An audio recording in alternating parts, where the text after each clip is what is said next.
Hi friends, garden of ഫ്രണ്ട്സിലെ എല്ലാ കൂട്ടുകാർക്കും സ്വാഗതം. അങ്ങനെ നമ്മളിന്ന് ഏവിയറിയിലേക്ക് എത്തിയിട്ടുണ്ട്.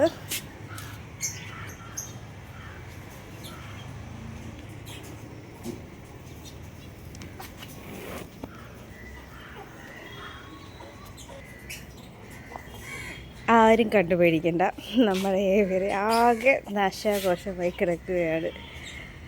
ഇന്ന് ഞാൻ വിചാരിക്കുന്നു നമുക്കിവിടെ ഒന്ന് ക്ലീൻ ചെയ്തൊന്ന് കഴുകി ഇറക്കാമെന്ന്. അപ്പം ഞാൻ ഇടയ്ക്കിടയ്ക്ക് തൂത്ത് മോപ്പ് ചെയ്യും, ചിലപ്പം കഴുകി ഇറക്കും. കാരണം ഇവിടെ ഈ നമ്മുടെ ആഫ്രിക്കൻസിൻ്റെ കൂടിൻ്റെ താഴെ മണ്ണിട്ടിരിക്കുന്നുണ്ട്. നമ്മുടെ കോഴിക്കുട്ടന്മാർ ഇടയ്ക്കിടയ്ക്ക് ചിക്കുന്നത് കൊണ്ടും എപ്പോഴും പുറത്തേക്ക് മണ്ണ് വീണുകൊണ്ടേയിരിക്കും. അപ്പം താഴ്ഭാഗം അടയ്ക്കത്തക്ക രീതിയിൽ എന്തെങ്കിലും ചെയ്യണമെന്ന് ഞാൻ വിചാരിക്കുന്നുണ്ട്. പിന്നെ നമ്മുടെ പുതിയ ലവ് ബേർഡ്സിൻ്റെ കൂടൊക്കെ സെറ്റ് ചെയ്തപ്പം അതിൻ്റെ കുറേ പണിയായിരുന്നു. അതിൻ്റെ കുറേ വേസ്റ്റുകളൊക്കെ ആയി. കമ്പും നെറ്റും ഒക്കെ തറയിൽ കിടപ്പുണ്ട്. നമ്മുടെ 2 ഫീമെയിൽസ് ഓരോ കലങ്ങം വീതം സെറ്റാക്കി അവർ ഓരോ കലങ്ങൾ സെലക്ട് ചെയ്ത് മുട്ടയിട്ടാന്ന് എനിക്ക്.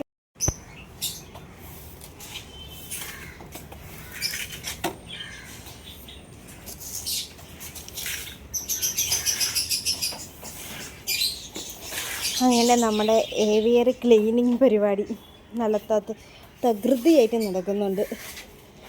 നമ്മൾ ഫസ്റ്റ് ഒന്ന് തൂത്ത് ചവറുകളൊക്കെ ഒന്ന് മാറ്റി, ഈ തൂത്ത് കൂട്ടിയ മണ്ണുകൾ ഈ ഗ്രോ ബാഗിൽ തന്നെ, ചവറുകളൊക്കെ ഗ്രോ ബാഗിൽ തന്നെ ഇടും. പിന്നെ കമ്പും കോലൊക്കെ നമ്മൾ പുറത്തേക്ക് മാറ്റും. ഏകദേശം നമ്മളൊന്ന് ഓട്ടിച്ചൊന്ന് തൂത്തിട്ടുണ്ട്. ഇതിനടിയിലൊക്കെ തൂക്കാൻ ഇച്ചിരി പാടാണ്. ഇനി നമ്മളിത് കഴിഞ്ഞിട്ട് ഒന്ന് കഴുകി ഇറക്കുമ്പോൾ നമ്മുടെ ടെറസ് കുറച്ച് വൃത്തിയാവും. നമ്മൾ ഇത് മൊത്തം അടഞ്ഞിരിക്കുന്ന മഴ പെയ്തൊന്നും വൃത്തിയാവില്ലല്ലോ, അതുകൊണ്ട് നമ്മൾ തന്നെ എല്ലാം ചെയ്യണം. മറ്റേത് മഴ പെയ്ത് വെള്ളം വീഴുമ്പം മണ്ണും പൊടിയൊക്കെ പോകുമല്ലോ. ഇവിടെ ആ പരിപാടിയില്ല. നമ്മൾ തന്നെ അടിക്കടി ഒരു മാസത്തിൽ 1 ടൈമെങ്കിലും ഒന്ന് കഴുകിയിട്ടാൽ പൊടിയൊക്കെ മാറി ഒന്ന് നീറ്റായി കിടക്കും.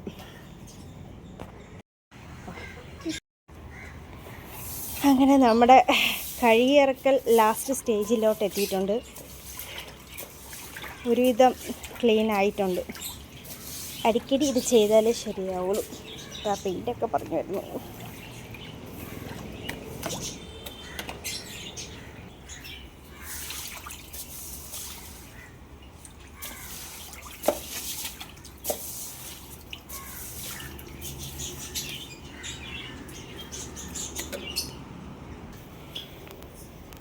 അങ്ങനെ നമ്മുടെ ടെറസ് ക്ലീനിങ് ഞാൻ തൽക്കാലം നിർത്തുകയാണ്.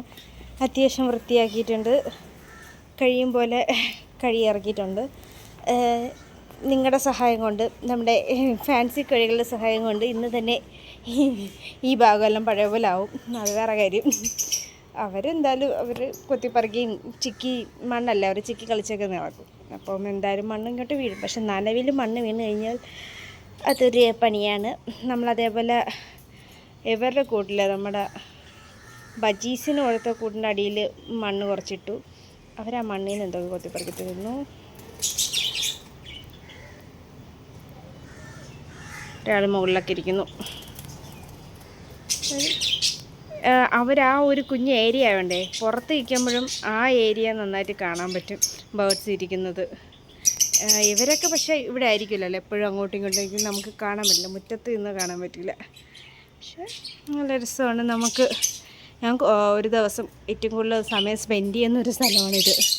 ഏവിയറി ഇവിടെ വന്നിരുന്ന് ബുക്ക് വായിക്കുകയോ പാട്ട് കേൾക്കുകയോ കഥ കേൾക്കുകയോ ഒക്കെ ചെയ്യുന്നൊരു സ്ഥലമാണ്. എൻ്റെ ഒരു എന്താ പറയുക, ഹെവൻ, എൻ്റെ ഒരു സ്വർഗം തന്നെയാണിത്. ഞാൻ സൃഷ്ടിച്ച എൻ്റെ സ്വർഗം, എൻ്റെ ടെറസ്. നമുക്കിഷ്ടമുള്ളത് ചെയ്യാൻ പറ്റുമ്പോഴല്ലേ നമുക്ക് അവിടെ ഹാപ്പി. എൻ്റെ ഒരു ഹാപ്പിനെസ്സാണ് ഇത്. എനിക്കിഷ്ടമുള്ള ബേർഡ്സിനെ വളർത്താം, എനിക്കിഷ്ടമുള്ള പ്ലാന്റ്സിനെ വയ്ക്കാം. ഫ്രീ ടൈം കംപ്ലീറ്റ് ഇവിടെ സ്പെൻഡ് ചെയ്യാം. ഒരു കുഞ്ഞ് ഏരിയ നമുക്ക് വേണ്ടിയിട്ട് മാറ്റി വയ്ക്കുമ്പോൾ ഒരു സന്തോഷമല്ലേ. അത് തന്നെയാണ്. ഇനിയും ഒരുപാട് പ്ലാൻസ് ഉണ്ട്, പക്ഷേ ബഡ്ജറ്റില്ല. അതുകൊണ്ട് ഞാൻ തൽക്കാലം അതെല്ലാം മാറ്റി വെച്ചിരിക്കുന്നു. പതുക്കെ നമ്മളെ കൊണ്ട് പറ്റും പോലെ ബാക്കി അറേഞ്ച്മെൻറ്റും കാര്യങ്ങളൊക്കെ ഒരു ഊഞ്ഞാലൊക്കെ സെറ്റ് ചെയ്യണം. അത് കുറേ ദിവസമായിട്ട് ഞാൻ വിചാരിക്കുന്നതാണ്. ഇത് സ്റ്റാർട്ട് ചെയ്യും മുമ്പേ ഞാൻ 2 ക്ലാമ്പ് ഇവിടെ വെച്ചിട്ടുണ്ട്. ഇവിടെ ഒരു ഊഞ്ഞാൽ, ഇവിടെ ഒരു ഊഞ്ഞാൽ, അല്ലെങ്കിൽ ചേർത്തൊരു ഊഞ്ഞാൽ. പക്ഷേ അത് ഇപ്പോൾ ഇനി ഒരെണ്ണേ സെറ്റ് ചെയ്യാൻ പറ്റുള്ളൂ. നമ്മൾ സെക്കൻഡ് ടെറസ് റെഡി ആക്കുമ്പോൾ ഇവിടുന്ന് പ്ലാന്റ്സ് അങ്ങോട്ട് മാറുമല്ലോ. അപ്പോൾ നമുക്ക് പൂച്ചെടികളും ഊഞ്ഞാലുകളുടെ എണ്ണം കൂട്ടുകയൊക്കെ ചെയ്യാം. എനിക്ക് ഭയങ്കര ഇഷ്ടമാണ് ഊഞ്ഞാലടിക്കുക ഇരിക്കാൻ. അപ്പം ഇതൊക്കെയാണ് നമ്മുടെ ഇന്നത്തെ ഏവിയറിയിലെ പണി. ഇടയ്ക്കിടയ്ക്ക് ഉള്ളതാണ്. നമ്മൾ ഇടയ്ക്കിടയ്ക്ക് ചെയ്താലേ നീറ്റായിട്ട് വരുള്ളൂ. അപ്പം ബാക്കി പ്ലാന്റ്സൊക്കെ കുഴപ്പമില്ലാണ്ട് പോണു. നമ്മുടെ മണ്ണിൽ അത്ര നല്ല മണ്ണല്ലാത്തതുകൊണ്ട് വേരിയിൽ നിന്നുള്ള പണികൾ കിട്ടുന്നതുകൊണ്ട് പല പ്ലാന്റ്സും നഷ്ടപ്പെട്ടു പോകുന്നത് അതുകൊണ്ടാണ്. അപ്പം ഇനി കുറച്ച് വേപ്പ് പിണ്ണാക്കൊക്കെ ഇട്ട് ഒന്ന് റെഡി ആക്കിയിട്ട് വേണം. അപ്പോൾ കുറച്ച് വിത്തുകളൊക്കെ കിട്ടിയിട്ടുണ്ട്. അപ്പോൾ അതൊക്കെ ഒന്ന് നടണം. അപ്പം അടുത്ത വീഡിയോ കാണുന്നവരെ ബൈ.